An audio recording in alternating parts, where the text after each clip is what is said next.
Hello and welcome to another episode of Worlds Collide. I'm Justin. And I'm Mitch. And today we're going to bring to you... Morbius, the living vampire. Yes, so this is one of Marvel's older creatures, and it was interesting how he finally made his debut into comics. Yeah. Because there was a bit of a ban, wasn't there? Yeah. So there was a comics code that forbade supernatural creatures like werewolves, vampires, zombies, mummies, whatnot. Yep, the such, ghosts, witches, whatever, Yeah. And then slowly the ban kind of lifted. Yeah, so they had an update to the comics code. The ban was lifted, and Stan Lee wanted to make a Dracula type character. Yeah. Problem was that Stan Lee was actually in the middle of writing a screenplay for a sci-fi movie that I believe never actually happened. Oh. So Morbius, this issue here, this is the Morbius's first appearance. This is Amazing Spider-Man issue number 101, 1971. So obviously I wasn't around when this came out, so I bought this much later. Mm-hmm. But this issue came out in 1971, and it's the first Spider-Man issue that was ever not written by Stan Lee. And this was Morbius's first intro to comics, or did he make an intro earlier? No, this is his first intro. Oh wow! Okay. Yeah. Okay, so he's been around for about 50 years almost. Yeah. Good length for a character, especially one that doesn't age. Yeah. So, the living vampire. Now, is he a true vampire? No.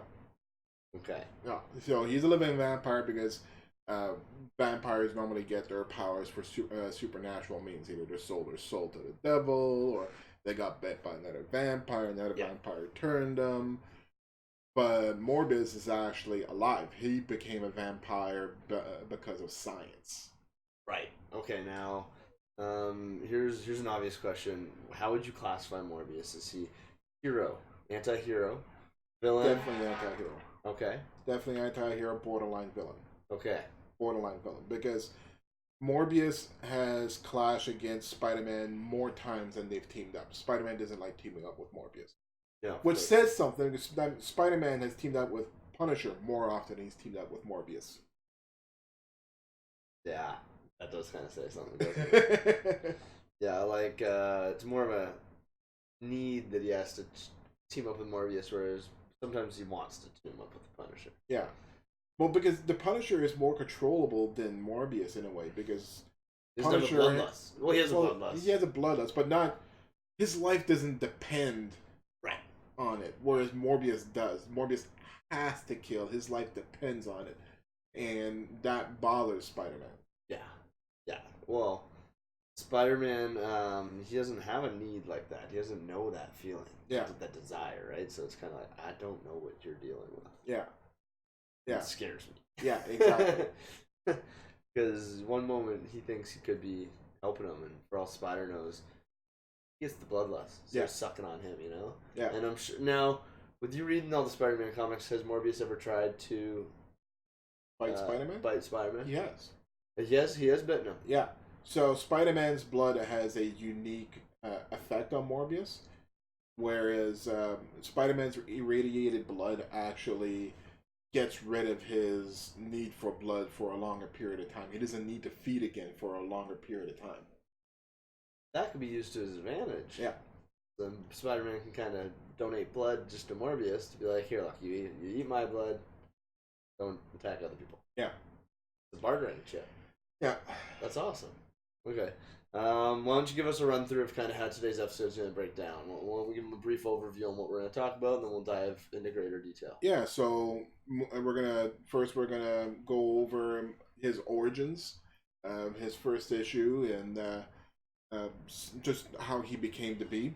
And then after that, we're gonna talk about his powers and his allies and enemies. Okay. Because he, like you said, he has a lot of team ups. He has a lot of partnerships.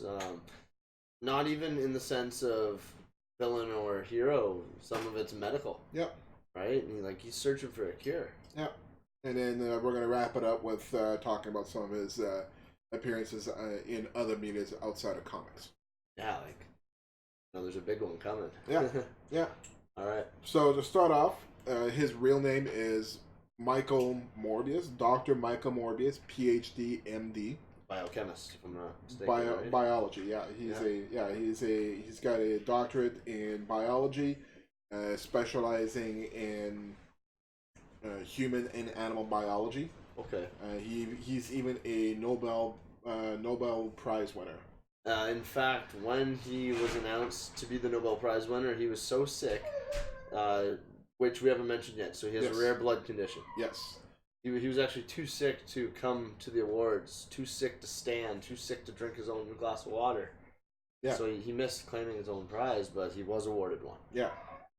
So Morbius was born with a rare blood disease. They're not very specific on what that blood disease is, but the blood disease made him disfigured, making him look a little bit more monstrous than a normal human being. More gaunt. Yeah, and also Paler. gave him... exactly. It made him also photosensitive. I believe so. Sensitive to the sun, sensitive to just different UV lights and whatnot. Yeah. He was always weak. He was always frail, starved of energy almost, in like a hampered condition. Yeah. So that's why he became a biologist, so he could find a way to cure himself. And one of those cures that he was working on was with the use of vampire bat DNA. An electroshock therapy. But so it cured him. Well, it got rid of one problem. Yeah. We'll say problem. Yeah. We were not going to say cure. No. But it just transformed him into a living vampire. So what that does is it gave him vampiric strength and speed. Yep. He could defy gravity by levitating. He could even hypnotize weak-willed individuals.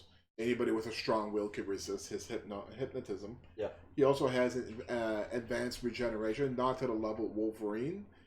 I don't know if he can he regenerate like a limb? No, he can't regenerate limbs or organs. I didn't think so. But he could heal from bullet wounds by the next day. Wow. Yeah. Pretty good. Yeah. It's pretty good. Yeah. Don't get lit up by the Punisher. He's going to put too many in you. Yeah. Yeah. So he is mortal. Well, not immortal. What's his life expectancy? Do we have any idea? Is it extended?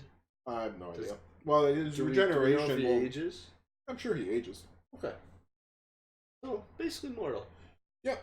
Cool. Ages like comic book aging. Yeah, which we know how that works. Yeah. But he has died before. He's died before. Yeah. Now, how'd he die, and then how'd he come back? He died same way Ghost Rider had died, by the hands of Blade when he was possessed by the Darkhold. Blade got possessed by the Darkhold? Yeah. Okay, because, on my research I know that Blade intertwines with Morbius here and there. They have an ongoing feud where they would team up and fight against each other. Normally, without the Darkhold, Morbius has always had the upper hand on Blade. Yeah. But with the Darkhold, Blade was able to kill both Ghost Rider and Morbius. Oh, if he can kill Ghost Rider. Yeah. Ghost Rider's like an Omega. Yeah. Oh, man. Darkhold's strong. Yeah. Magic always win. It's too strong. Yeah. So, we already talked about that. Why don't we take this moment to kind of speak about vampires in general in the Marvel Universe? Yeah. Because I don't know if you know, there's different genders, breeds, and kinds, essentially. I was not aware of that, but I do know there is a Dracula in the Marvel. Like, Spider-Man has faced off against Dracula. Yeah, well, okay, so for example, there's the living vampire. Yeah. And then there's a Dampier, which is Blade, a Daywalker. Yeah. And then there are the regular vampires, and then there's the True Bloods. I think they have 4 or 5 different subcategories of vampires in the Marvel Universe. Yeah. Because depending on which comic illustrator, or artist, or writer is doing the comic, they have discrepancies. Yeah. And then Marvel's cover for that was saying, well, yeah, there's different kinds of vampires. Yeah. And which a lot of that was fleshed out in a black and white comic. I'd never actually read this comic. So after he made a few appearances in Spider-Man, Morbius was given a starring role in a feature, a black and white feature called Adventure into Fear. Oh, cool. Yeah, so he was first brought into that comic in Adventures into Fear number 20. It was already on its 20th issue. That was in 1974, but when he was brought in, he pretty much became the star of that comic. Well, that's good, because if it's already like 19, 20 issues in, it's going strong at that point. They can introduce an even stronger character to just kind of bring more pizzazz to the show. That's right. So that's good. Actually, I'll take that back. Adventures into Fear was his own first ongoing issue. 1930s, Because, wasn't it? no, 1974. Oh, it's still 74. Yeah. Okay. So Adventures of Fear became Adventures of Fear featuring Morbius in any bit day. But before that, the black and white comic strip was actually called Vampire Tales. And he was actually the starring character of that series. He appeared 9 out of 11 total issues of Vampire Tales. Ah, okay. So that was what then segued into the other show. That's right. Okay. That's right. So in that, there was a lot of development in Morbius's origin and his mythology and the vampire mythology in a whole. Oh, cool. Okay. So that's when they covered how Morbius, if vampires in the Marvel Universe, when they bite somebody, turns that person into a vampire. Morbius had that same effect, where he would bite somebody, he would turn them into a vampire, but more like Morbius, a living vampire. They weren't immortal. They didn't have his regeneration either, but they did have his thirst for blood. Oh, so they're like mortal vampires. Yeah, yeah. That's and then really shitty. and Morbius figured out a cure to be able to cure those pseudo vampires. Yeah, but that cure didn't work on himself. No, of course not. No. Now, would they have his increased strength? Yep. So just they're mortal with a bloodlust and an increased strength. Yeah. Shitty vamps. Also worth note is a constant love interest of his fiance, who they end up breaking up because Morbius almost killed her a couple of times. Oh, a couple of times. Just on his, we talked about his origin, but we didn't say where he's originally from. He's from Greece, right? And so he actually made the trip over to New York. Yeah. By boat. Yeah. At some point after, I believe, he killed his partner that he was using to research with the vaccine electroshock therapy. I forget the name of his partner, but after taking his own serum, some kind of injection or cure, that's what triggered his transformation. Yeah. And through his bloodlust during that first change, he killed his science partner. Yeah. It was then that they had to flee Greece. Yes, and to protect his then fiance, well, then girlfriend or fiance. I don't know if she was already his fiance, but Martine Bancroft was her name. Yeah. On the boat, he had to kill multiple crew members to keep from killing her out of the same bloodlust. Yeah. So as they traveled the ocean, people kept turning up dead. Morbius. Yeah. So we went over his powers a little bit. So he has levitation, he has super strength and speed, he has his regeneration and his hypnotism. He has this uncontrollable need to feed on blood to live. Every 2 days he needs about a half gallon. Roughly, yeah. They were never really specific on the rules as to how often he needs to feed. Yeah, I think okay. So that was one of the things I came across. I think it's like every 2 days, like a gallon or. Yeah. And in regards to his super strength, I believe he's able to lift about 1,500 pounds. Yeah. Roughly. Yeah. He's stronger than Spider-Man. Really? I thought Spider-Man's like super strong. He is super strong. When they first depicted each other, Morbius seemed to be stronger than Spider-Man. So I think Morbius might be able to lift more than 1,500 pounds. Maybe, okay. Maybe that's an average vampire. Yeah. That might be an average vampire. Yeah. Yeah, because Spider-Man can easily lift like 2 tons more than that when adrenaline's surging. That's what I mean. I'm like, Spider-Man can hold like a building together. Yeah. What? Yeah. Well, Morbius is... It's like a beam. Yeah. Yeah. Okay. And Morbius is on Spider-Man's level? Yeah. Power level? Yeah. Wow. Yeah, and speed as well. Speed? Yeah. Jesus. Okay, so that does make him formidable. Yes, very formidable. Because in a lot of the research I was doing, it did not paint that picture. It was like, he's okay. Yeah.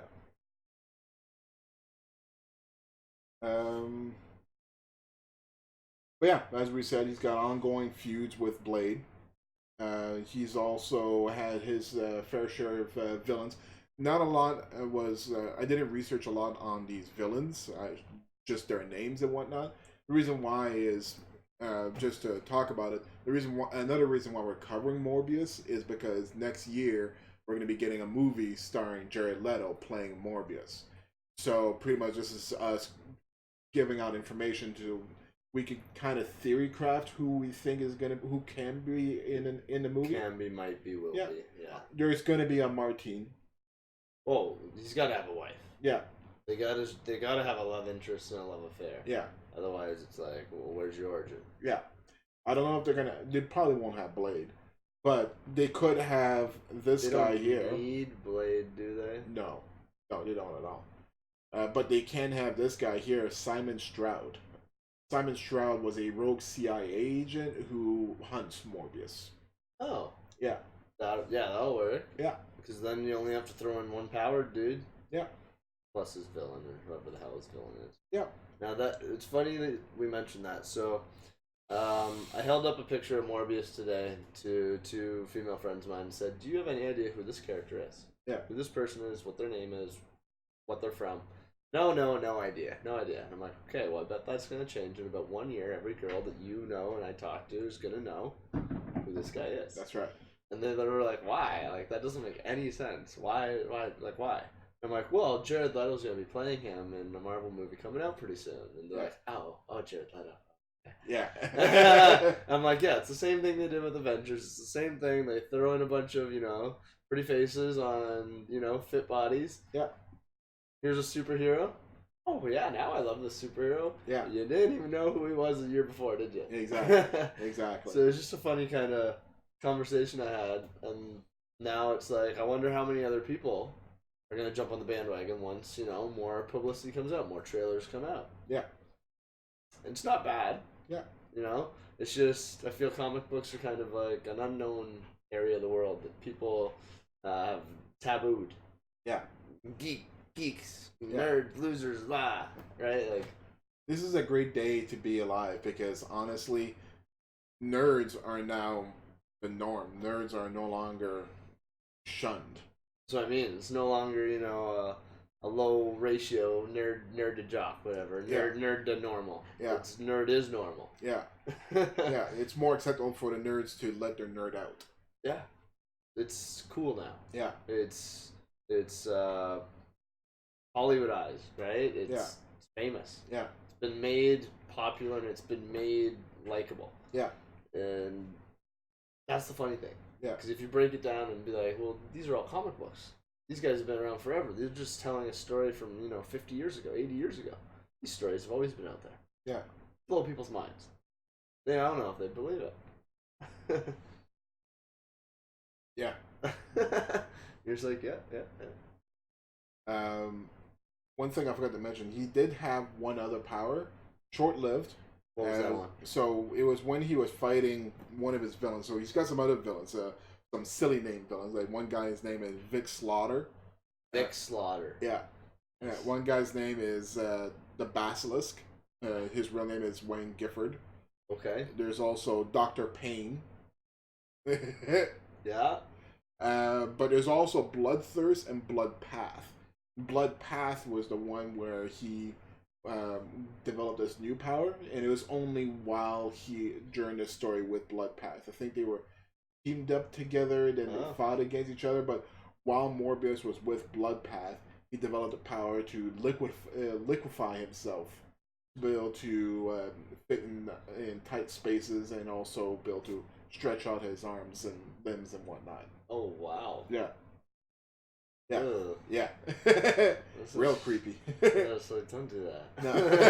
Don't do that. No, that's gross. Yeah. What a power. Yeah. Reminds me of the first X-Men movie that we got. Yeah. When the senator or whatever pushes himself through the bars and just... Yeah. Bleh. It goobers through and then comes up in the ocean. It's like, don't do that. Yeah. Then he gurgles himself into water. Yeah. That's such a lame Yeah. He's also teamed up with Doctor Strange a bunch of times as well. Yeah, so what has been some of his notable things with Strange? I haven't read much, but I was never a big Doctor Strange fan. So yeah. And in any of the issues of Morbius you read, did they ever cross over? No. Okay. No. But in my research, I found out that they have teamed up a lot. I'm wondering if it was like fighting Dormammu and the demons, or if it would be Strange helping him to fight some of the. I'm pretty sure it's fighting more supernatural, and also some space monsters. Space monsters. Yeah. Vampires in space. Yeah. Yeah. Like Cthulhu stuff. Otherworldly monsters and whatnot. Oh. Yeah.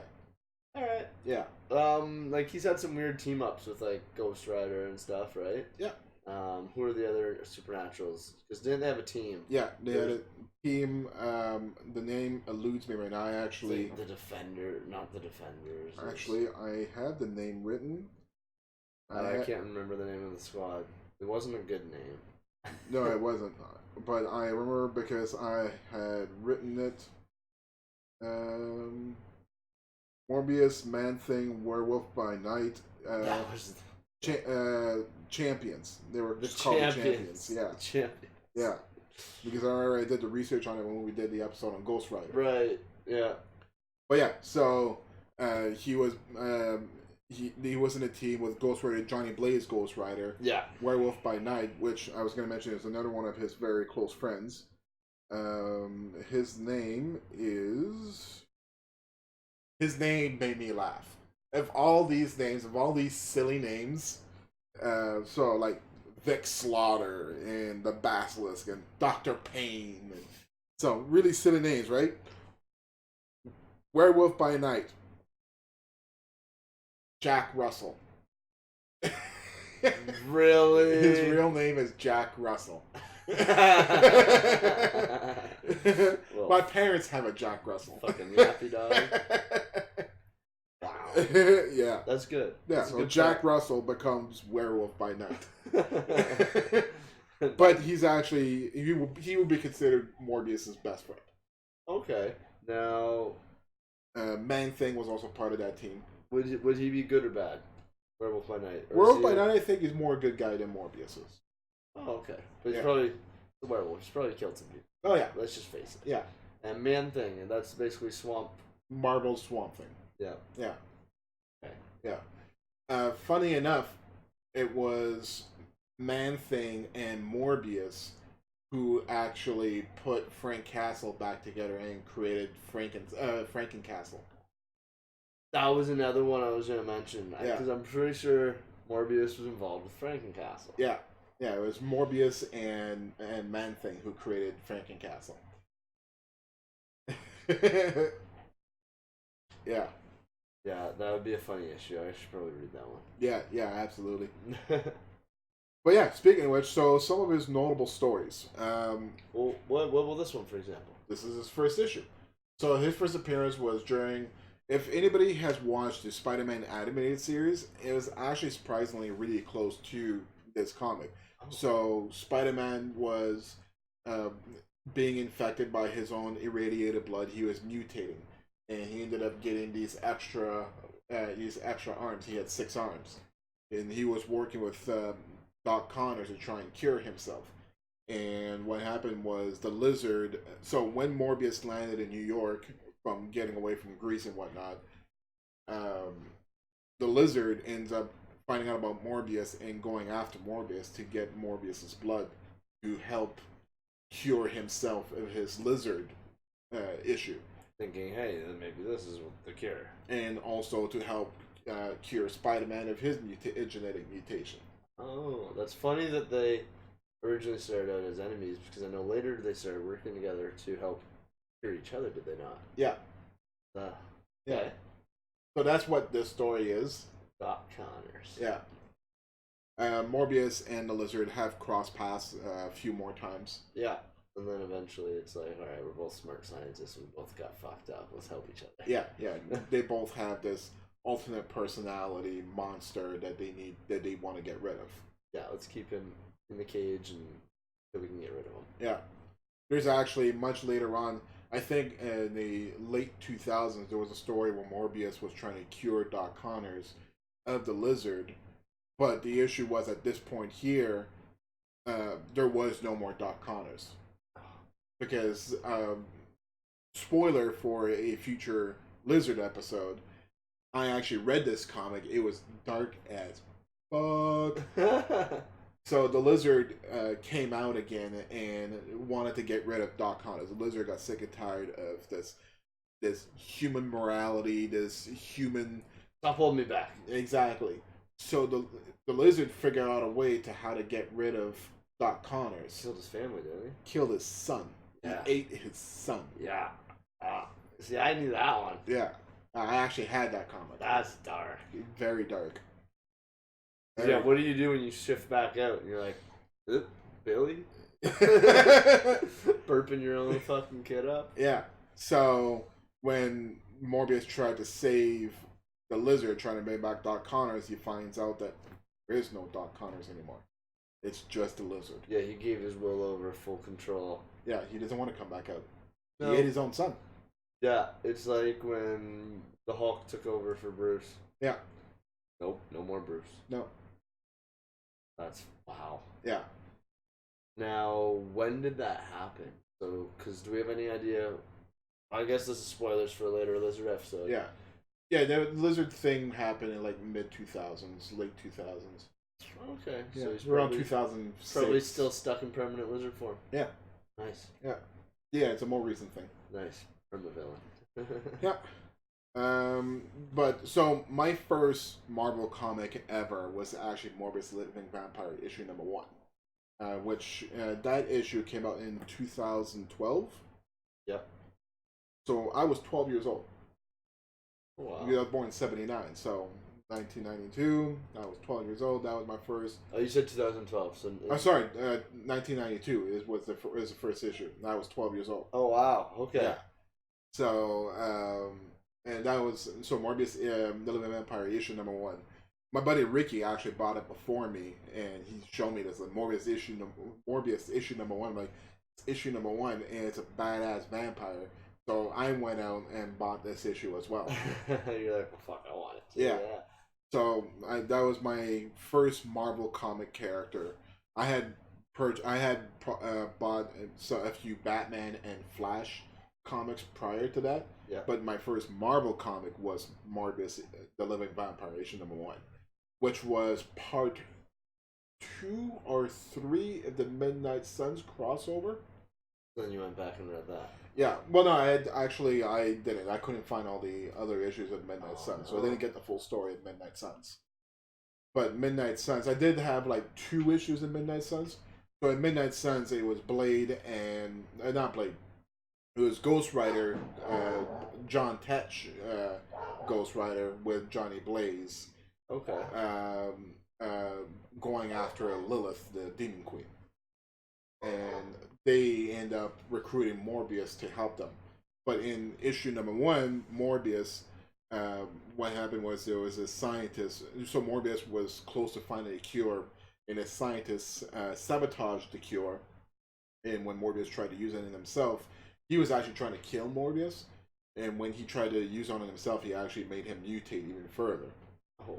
And while he was suffering from this,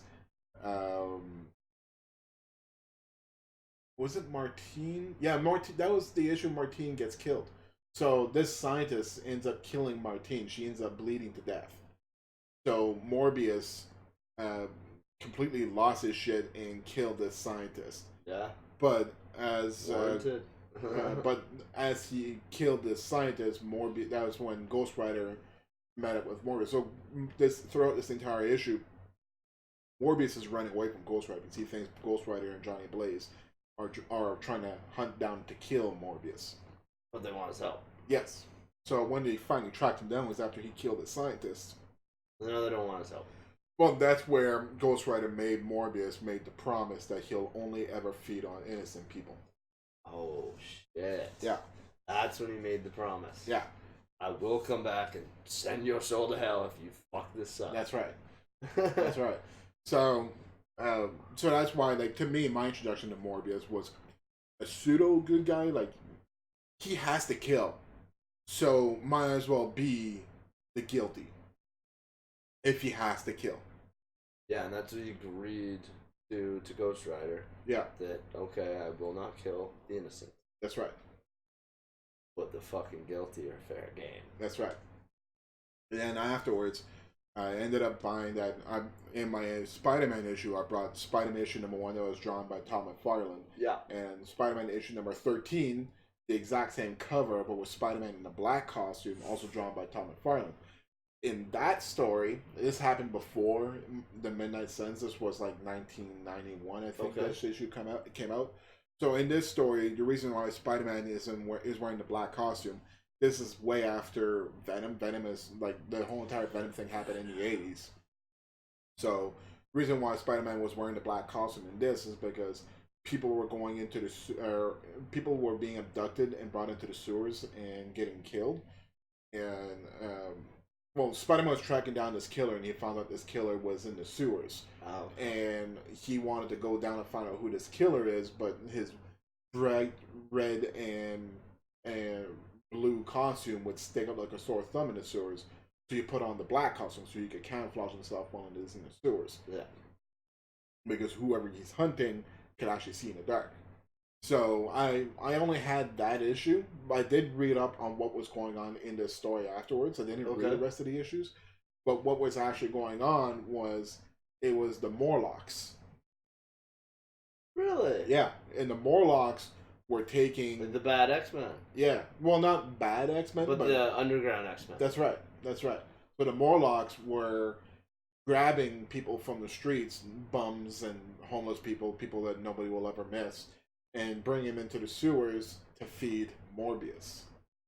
Morbius was actually controlling the Morlocks. Yeah. What the fuck? Yeah. How the hell is he controlling the Morlocks? With his hypnotism, and well, because he's really powerful. A whole bunch of different X-Men. That's crazy. Yeah. Not X-Men, but mutants. Mutants. Yeah. Wow. Yeah. And well, because he's a freak. Army. He's got a little mutant army. Morbius is a freak, and the Morlocks are freaks. They're the mutants that can't hide their mutant. That's fair. Yeah. Freak leader. Yeah. So that was cool. That story. That's a cool story. Yeah. Then the first full story that I read with Morbius was actually in Maximum Carnage. Oh, no way. Yeah. So Morbius ends up joining the fight against Carnage and Shriek and all of that. I might do a whole episode on Maximum Carnage because I read that entire series. It's 14 issues, and it's enough content. Yeah, it's a huge crossover. So, like, on Carnage's side, he has Shriek, he has Demo Goblin, he has the Doppelganger Spider-Man, he has Carrion. I think that's it on his side. Carrion's similar to Vulture. No. No, who's Carrion? Carrion is this guy who his touch is decaying death. Yeah, you see him like he never walks. He's always floating, and he's always wearing like rags, but like almost shirtless. And his clothes is all torn, and with a hood. And he's usually drawn like yellowish pale and very gauntly. And does everyone just run from him? Yeah, because if you touch him, then it's decaying death. He literally just one-shots you. Pretty much. Like, he touches somebody and they start aging until they start decaying. The fuck do you... Oh, wow. How do you beat that guy? Yeah. So, on Spider-Man's side, it was Spider-Man, Venom, Black Cat, Morbius, Captain America, not Starfire. I forget her name. There's this chick who could fire microwave heat from her body. She was part of the New Warriors. Okay. There was also Cloak or Dagger. Cloak and Dagger, but I know that from my cards because I have the Maximum Carnage cards. I think it's part of the poster. For the majority of Maximum Carnage, Dagger isn't there because she ends up dying in her first meeting with Carnage and Shriek, and then at the end you find out that she actually didn't die. We'll go over that when we actually talk about the Maximum Carnage series. Yeah, it sounds like there's a lot there to talk about it. But more stories, Morbius ends up joining that fight. Yeah, and we'll feed on more details of who wins it later. Yeah. Other notable stories that I've read with Morbius, there was also the Gauntlet. Yeah, what happens in the Gauntlet? So in the Gauntlet, it was Kraven's family. It was the Hunter. Yeah, so Kraven's already dead at this point, and so is the Grim Hunter. He's also his dead. Son. Yeah, he's also dead. So it's another one of his family members. I think it's another one of his sons. Okay. And Callisto.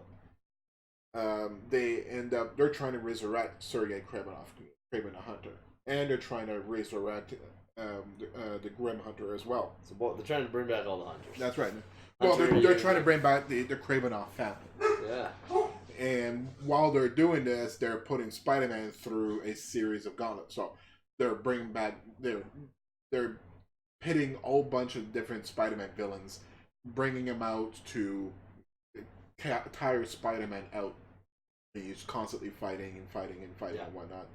And Morbius ends up helping Spider-Man out in this story as well. They didn't fight against each other, but I don't quite remember exactly how Morbius tied into that. Was he one of the ones that they sent to fight him, or did he just randomly kind of happen upon one of the fights and was like, yeah, what the hell's going on? I think he might have been one of the ones he had to fight. That would make more sense that he shows up and he's kind of like, he sent me to fight you, but I don't really want to. Yeah. Another story where a better story, in my opinion, was in Spider Island. Oh, what happens in Spider Island? So in Spider Island, I don't think I've ever heard this story. I'm pretty sure I've talked about it, but okay. Spider Island was a story where there was a infection going around all of New York, turning everybody in New York into Spider-Man. Everybody was starting to get Spider-Man powers. People were going on swinging around, wall crawling, and some people were trying to fight crime. Some people were starting crime. It was just chaos.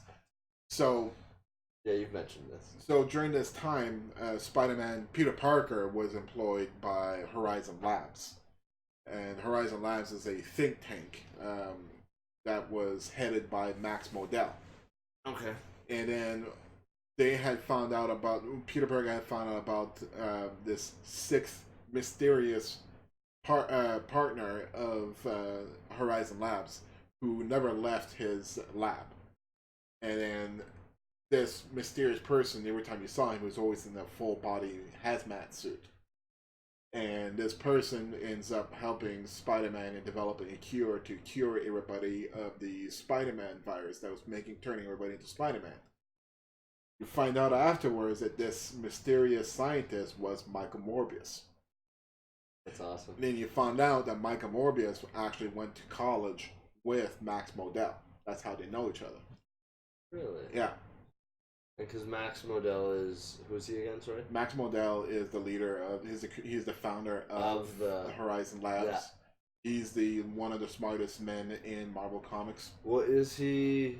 Is he an evil? Good. No, he's good. He's just a straight scientist? up good. He's straight up good. Okay. Have we seen him in the MCU? No. Okay. No. We have not seen him in the Spider-Man movies, nor have we seen him in any of the Marvel. He just hasn't entered yet, so that's cool. Yeah. One of the smartest ones in the MCU, you said. Yeah. So the pecking order of intelligence would be like Reed Richards. Reed Richards is at the top. He is hands down the smartest. Yeah. Doom. Then Dr. Doom. It's actually kind of a tie. Kind of a tie between those two. Yeah. And then after that, it would probably be Tony Stark. Yeah, he's fucking smart. And then from there you have Hank Pym. What about the Atom? The Atom is DC. Oh, sorry. Yeah. Never mind. Yeah.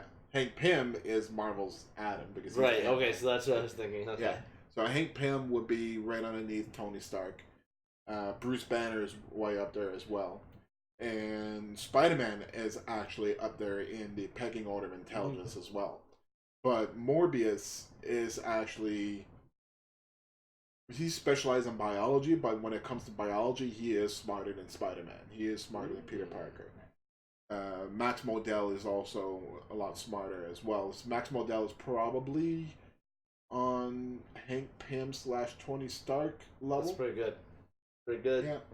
Then you also have Amadeus Cho. Amadeus Cho. Who's he again? I know that name. Yeah, he becomes Hulk. He becomes Hulk, and Amadeus Cho, he's his title is the seventh smartest man in the world, and he's like this kid. He's like younger than Peter Parker. Really? But and he becomes the Hulk. There is a story where he becomes the Hulk. Yeah, actually, right. I don't know if it still is. He might still be the Hulk right now. Actually. Really? Yeah. All right, I'm gonna have to look into this more. Yeah. And if anybody watched the cartoon Ultimate Spider-Man, Amadeus Cho is in that as well. Amadeus Cho is the one who's piloting the Iron Spider-Man suit. Okay. Yeah, and Amadeus Cho has also been best friends with Thor as well. Not Thor, Hercules. Best friends with Hercules. Isn't he like really young? Yeah. How the fuck do you meet Hercules?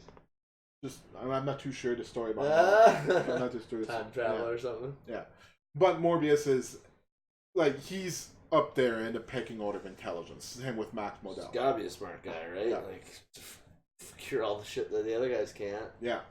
I wonder where Dr. Connors is. He's probably somewhere up there too. Dr. Connors is up there. What about Dr. Octavius? Dr. Octavius is up there as well. Mm-hmm. A lot of brains. A lot of brains. And these are just Earth. Yes. These are just humans. Yes. There's also Xavier. He's pretty up there in intelligence, and Hank McCoy as well. Now, I'd say Hank's almost smarter than Xavier. Xavier just has the advantage of being able to kind of know everything. Anything he knows. Xavier also has multiple PhDs as well. Oh, it does. Okay. Like, he's professor for a reason. It's not just a name. He really is a professor. It's like teaching school and stuff though, like, really, versus doing surgery. Like Doctor Strange. Yeah. He's another big brain. Yeah. Right. Yeah. Yeah. I see. I think Xavier just has the advantage because anything he knows. Yeah. But he's also really smart as well, though. Yeah. But Hank is smarter.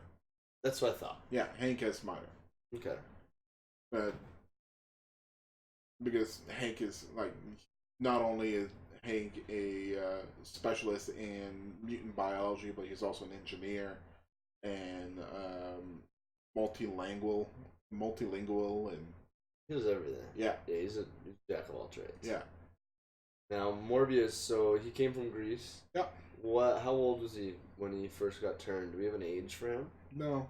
Kind of mid-30s, probably. Yeah. We're guessing. They never really specify age. Yeah, because once he got changed, he became this kind of good physique, right? Well, more attractive. No, it made him even more hideous. The bat DNA made his nose perk right up, and make it look more bat features. Because I remember in the animated Spider-Man before he changes or shows him He like was a human form. Yeah. In the cartoon, they made him look very good looking. He's dating Felicia. Yeah.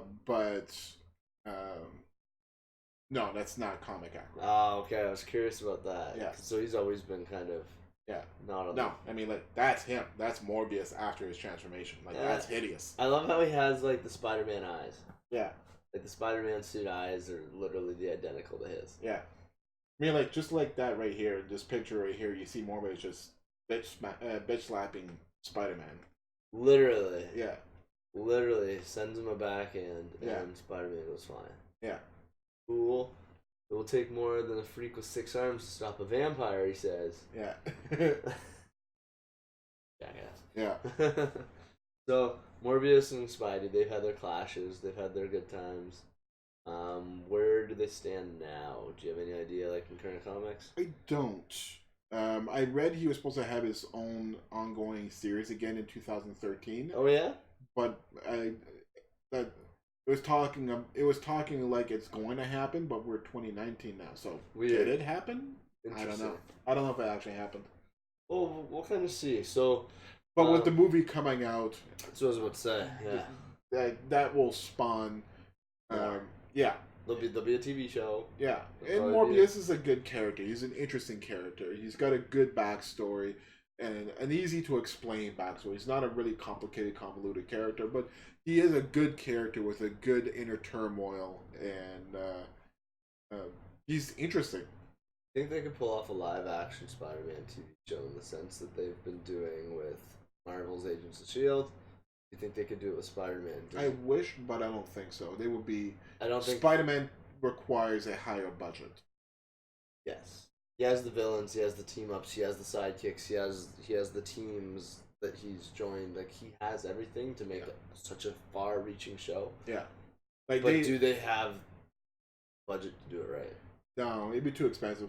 Like I've been watching Batwoman, and they don't have her swinging from rooftop that much. She does have the grappling hook, and she does do some swinging, but not that much. And that's 50% of Spider-Man is swinging from rooftops. And how would they do that in a TV with a TV show budget? They wouldn't be able to. Yeah, like Supergirl, they show her flying, but like at the very most 1 minute clip here and there of her flying. Yeah. So I mean, are you really? Do we really want a? Are they gonna give us all the B grade shit on the stuff that happens too frequently, and that's the wow? Yeah. Right? Or do we want them to just wow us? Yeah. Yeah. It would be an interesting concept though, because like, again, something that would probably go wrong. Yeah. Would they give enough character creation to all his villains? Would they give enough backstory to them? Would they do them right? Yeah. Morbius, I think, would lend himself to a good show, though. I mean, like, supernatural type show where the main character is a vampire. I mean, that's really easy to do, to make a sympathetic anti-hero main TV show character. The thing is, what does Morbius do on the day-to-day? What does he do from the 9 to 5, the Monday to Friday? What the fuck's he doing? What does Angel does? What did Angel do on his regular 9 to 5? I don't know. I did not watch a lot of Angel. No, Angel, the entire show took place pretty much at night. Okay, so then there you go. Yeah. There you go. That'd be how you do the show. Yeah. He's sleeping. Yeah. Fuck off. Yeah. Do something bad at night. Like. Yeah. Oh, and that was something else we didn't talk about Morbius, going back on his powers and whatnot. So, sunlight does hurt him, but doesn't kill him. So a normal undead vampire, the sun will disintegrate them. Morbius, it burns him. Like he has no protection from sunburn, but it doesn't make him disintegrate the turn it does. He can be in the sun. He just tries to go from shade to shade to try and stay away from, because the sun hurts him. Minimize that burn and sting. That's right. But other things that will hurt supernatural vampires doesn't hurt Morbius. So like garlic and silver. No, and with garlic, holy water. Garlic is more of a deterrent. It's more of like a ward. It won't really hurt them. No, but that has no effect on Morbius. Right. Silver has no specific effect on Morbius either. Holy water, holy items has no specific effect on Morbius. Now I don't think he appears in photographs and mirrors like most vampires. I don't see why he wouldn't be able to. Well, most vampires, they can't be captured in a. Yeah, but that's because they have no soul. Morbius has a soul. He's alive. See, originally I thought it was because mirrors used to be made with silver. No. The story behind why vampires can't be photographed and can't be seen in mirrors is because it goes with the myth that mirrors is a window into your own soul. And they have no soul. That's so right. There's nothing to see. That's right. That makes sense. It was just one of the things I came across saying that at the time when most of these comics were written for the vampires, mirrors were still being made with some degree of silver in them, whereas now they're not. Mm-hmm. So at the time, because they're weak to silver, there's no reflection. But that was one of the things I came across. But that could be as well. Maybe it was a two prong. Yeah. But yeah, I've never seen any indication that Morbius doesn't cast a reflection in it. Interesting. I don't see why silver doesn't affect him. Okay, and like pale white skin. Yeah. Right? Like albino and the big red eyes, those are always there? Yeah. Not human eyes anymore. No. Okay, so it's really hard for him to blend in. Yeah. Yeah. Oh, and there's one more thing I wanted to mention. So, as far as appearances outside of comics, there was actually a deleted scene in the in the end of Blade, where their plan was, and the Blade sequel was going to have Morbius, but they never followed through with it. But at the end of Blade, there was this deleted ending where you saw this figure out on a rooftop staring at Blade, and that was supposed to be Morbius. Yeah, it was like a vague, dark figure about Morbius's build standing on a rooftop. Yeah. Which made no sense because I think it was in the daytime. Yeah. In the sun. Yeah. So, yeah, I think it was to throw shade at, though, there was another vampire that could be in the sun. Yeah. Because, funny fact for Blade, prior to the movie coming out, he was not a daywalker. He was not a vampire at all. He was just immortal with a bloodlust. Then that makes sense what I read. Apparently, so in the comics, Morbius bit Blade, and it was Morbius that turned Blade into a half vampire. But originally, he was just mortal. They once the movie came out, they later retconned it in comics. Yeah. That he was born a vampire, always a Dampier. He was always born a Dampier, always born a Daywalker, based on his mother getting bit during utero during. I did not know that. Yeah, so they went and retconned Blade's story based on the movie that came out. Huh. Pretty fucking awesome. Yeah. Well, it's a good idea. Yeah, way better idea. Yeah. He's always been this way. Yeah. I liked that. Yeah. So aside from that, we got Jared Leto playing Morbius. I'm a fan of. I like Joker. I like Jared Leto. I did not like his Joker, and I don't blame Jared Leto for that. I mean, like, I hated his costume. I hated the grill, the tattoos, the grills, even the white makeup was shitty. Yeah, I just hated everything about it. Mm-hmm. But I like Jared Leto. Like, I like the movie. Like, he was great in Fight Club. A lot of people don't know he was in Fight Club, but he's the blonde guy who gets his face beaten in. Yeah, not so pretty anymore. No, yeah. Requiem for a Dream is the guy, the junkie who loses his arm. Yeah. And Lord of War, he plays cokehead brother who ends up getting shot and killed. Yeah. Like, he plays all these wild card crazy characters. Yeah. But not Joker. No. It was bad casting. I didn't like him as Joker. But casting as Michael Morbius, I think he'll do that very well. He looks the part. He can act the part. He could do a lot with a character like that. Yeah. Because Morbius has more clear motivations than Joker does.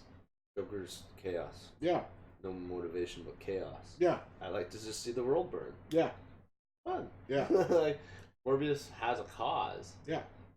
An undying cause. Yeah. His cause that he doesn't want to die. Yeah. But he doesn't want to live this way either. Yeah.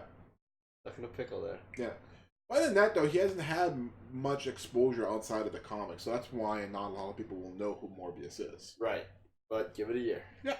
Give it a year, and then give it another, and we'll see how many other vampires. And well, Blade's got another movie coming out, I believe. Or is it the TV show that they're doing? I don't know, but I know they're bringing Blade back. Blade's on his way back. Yeah. Yeah. I know that, and I don't think he's going to get a team up. See, this is the thing. I heard one of the things being that... Oh, fuck. What's the name of the actor? He played in Fast and the Furious movies. One of the black gentlemen. Not the old rapper. You know what I'm talking about? The bigger, buffer one. He played in number 2. Fast and Furious 2. He apparently might have the role for Blade in the Morbius movie coming out. It was one of the things I found, but it wasn't like a for sure. It was that he has some contract in the movie. Whether it'll be Blade or not, I don't know. which is kind of weird. I don't know. Should they enter Blade? Michael J. White would do a good Blade. Fuck yes. But I want him to be Spawn again. Yeah. Like, I don't know who they're going to get to be Spawn. I don't know either. Because they have a Spawn movie coming out and it's a horror. Yeah. Which is awesome. Better be horror rated. Yeah. But, like, they should let him do it again. Yeah. Fucking, yeah. Yeah. With the fight scenes that they're going to have in that movie, Michael J. White's your man. Yeah. He's already a monster. Yeah. He can act. He has the gritty voice. Yeah. And he can fight. That's what I mean. Like, yeah. Give it to him. Like, the fight scenes he has in Arrow were awesome. You know how bad I wish they got Michael J. White to play Cyborg or Terry Crews? How good would that be? Terry Crews That'd as be Cyborg. Silly. So good. No, it'd be Teen Titans Cyborg. He's too old. I know. Teen Titans Go. Cyborg. Yeah. Okay. Yeah, so I think that's probably everything we got That's on all I got on Morbius today. Morbius, yeah. Who do we got next week? We got John Constantine. Constantine. So that's gonna wrap up our month of October. Yeah. All our Halloween themed characters. Yeah. The following week, I believe we're going to do Wolverine, and you will not be here this week. That week. I won't be here for the Wolverine episode. Yeah. So in 2 weeks, Mitch will be out. Kenny will be subbing in, and we'll be kicking it back over to the X-Men. Yep. Back to our good old Canadian character, Wolverine. Yeah. And we'll see how that goes from there. Yeah. If you guys want to hear about any other characters, please feel free to let us know. I know I got some feedback from a coworker. He wants us to do a Flash episode. Oh, absolutely. Yeah, I told him it's in the mix. It'll be coming. Absolutely. You're a big fan. Yeah. Which Flash exactly he wants, he didn't mention. Yeah. We know it basically chalks up to the two mains. Yes. We got Wally West and Barry Allen. Allen. Yes. And so I'm almost convinced we're gonna have to do 2 separate episodes. One for Barry Allen and one for Wally West. Yeah. I think we should. I think we should give each character their own separate spotlights. Yeah. Because they deserve it. Same with the Green Lanterns. We'll have to do one episode on Hal Jordan and then the second episode on the rest of the Green Lanterns. I was gonna say the rest. Yeah. We're not doing a separate one. No, they didn't get their time in the sun as well as Hal. Well, as Hal, but I mean, like, as Wally West. Oh, yes. Because Wally West was an integral Flash for a long period of time, so they both him and Barry deserve their own special episode. And in one of the episodes, we can always cover speedsters in general, too. Because we also got Jay Garrick. We also got, maybe we should save it for when we're doing the villain. Like when we're doing Zoom, Savitar. Yeah. Like continued mentions. Yeah. And then. Yeah. No, and then. Alright, so I think that's everything for this week, guys. Thanks for tuning in for episode 25 of Worlds Collide here. Yeah. So tune in next week, 8 p.m. for John Constantine. And we'll probably have this episode running a little earlier, starting around 6:45, 7 o'clock, as a rerun. So if you miss anything, you can always catch it next week. Take care, guys. Cheers.